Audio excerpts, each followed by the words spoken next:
Hi, love. So, ito na nga yun. After so many months and days ng pagpe-prepare natin, here we are, in front of our family, friends, and of course, God. I remember years ago, when I had my last heartbreak, iyak ako ng iyak kay Miss Cheryl. Akala ko kasi tatanda akong mag-isa. Dream ko pa naman to have family and many kids. Pero sabi niya, wala sa tagal yan. If nararamdaman ng lalaki na ikaw na, hindi na yan patatagalin pa. I didn't believe it at first until nakilala kita.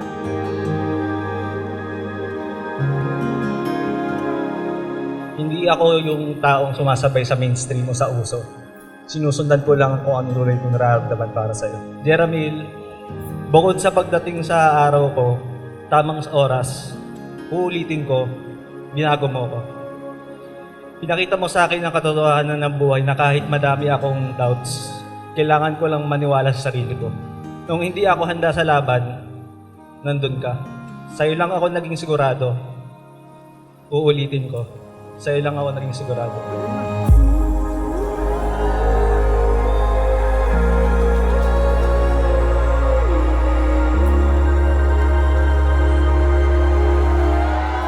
Jeramil, bukal ba sa iyong loob ang iyong pagparito upang makaisang dibdib si Michael na iyong pakamamahalin at paglilingkuran habang buhay? Opo, Padre. Michael, bukal ba sa iyong loob ang iyong pagparito upang makaisang dibdib si Jeramil na iyong pakamamahalin at paglilingkuran habang buhay? Opo, Padre.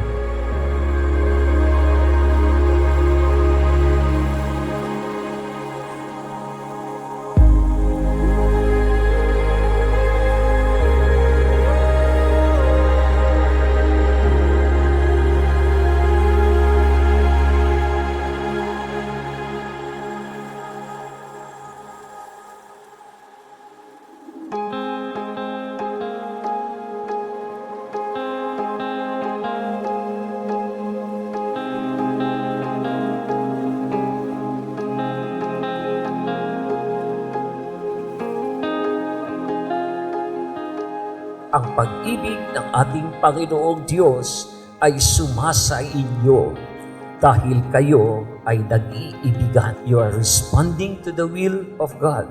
And that is why, sabi ng Panginoon, mapalad, you are blessed because you have this union, you have this vow of being together for life. Dahil nagmumula ito sa inyong kalayaan na magmahal sa isa't isa at magdesisyon na kayo ay magsasama habang buhay. Thank you, love, for choosing to stay sa kabila ng mga topak ko. You won't get this far kung hindi ka rin patient sa akin. Now that I am your wife, I promise to cook delicious food para mas lalo kang tumaba. Kapit ka lang, huwag kang susuko. Kaya natin tong dalawa. I love you.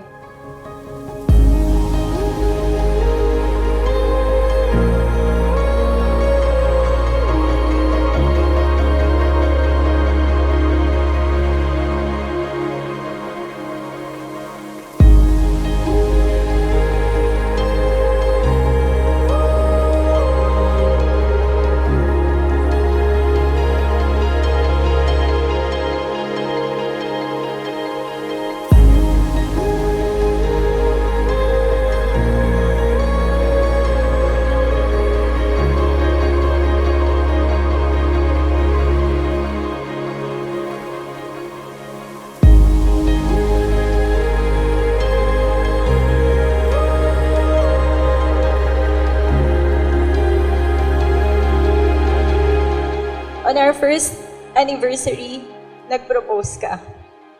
I know you were the one nung binibigay mo na sa akin yung sweldo mo kahit nandiligaw ka pa lang.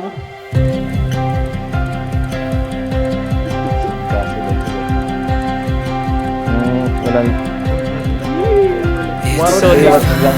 Mamaya punta ka sa namin. A treasure that's always been hiding.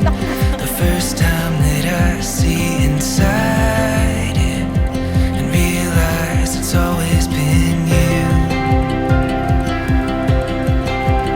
It's like reading. Kaya pangako ko, mamahalin kita at tumpas ng pagpupursige ko sa buhay para lang mabigyan ka ng magandang buhay. Pinapangako ko na i-commit ang sarili ko sa lahat ng aking pag-ibig ngayon. Pinapangako ko, uulitin ko. Ang pangalan ng titulo na vow na to ay uulitin ko dahil uulitin ko to. Mahal na mahal kita sa araw-araw. I wanna